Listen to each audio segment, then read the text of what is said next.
बिस्मिल्लाहिर्रहमानिर्रहीम। अस्सलामुअलैकुम एवरीवन, कैसे हैं आप सब। तो वीवर्स, चलते हैं आज की रेसिपी की तरफ। आज मैं लेके आई हूँ आप लोगों के लिए शलजम गोश्त की रेसिपी। सबसे पहले हमने प्रेशर में गोश्त लिया है।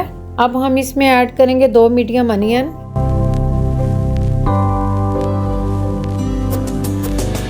अनियन के साथ मैंने ऐड की हैं 3-4 सब्ज़ मिर्चें। गोश्त को गलने के लिए पानी ऐड किया है मैंने।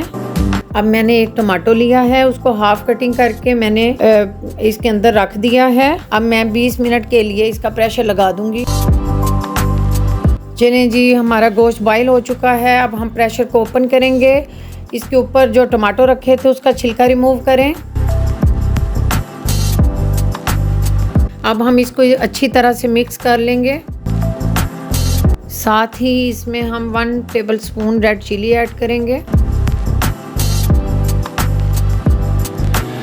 इसके बाद 1 टेबलस्पून ही हम इसमें सॉल्ट ऐड करेंगे। 1 टेबलस्पून इसमें हम धनिया पाउडर ऐड करेंगे। अब हम इसमें ऑयल ऐड करेंगे। ऑयल की क्वांटिटी आप गोश्त के हिसाब से ऐड कर सकते हैं। 1 टेबलस्पून इसमें हल्दी ऐड करेंगे। 2 टेबलस्पून मैंने इसमें जिंजर ऐड किया है। तो व्यूअर्स, इसको हम 5 से 7 मिनट तक इसी तरह भूनते जाएंगे मीडियम फ्लेम पे। आप इसको इस तरह भूनें कि जब तक गोश्त ऑयल ना छोड़ दे, हम इसको इसी तरह भूनते रहेंगे।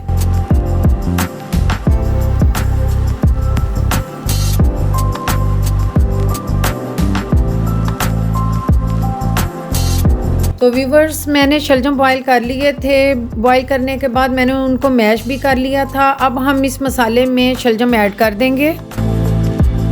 अब आप इनको 5 से 7 मिनट के लिए कवर करके रख दें। अगर आप इसमें पानी ऐड करना चाहें तो पानी ऐड भी कर सकते हैं। जितने नरम रखने हैं आपने, ये आपकी मर्ज़ी है।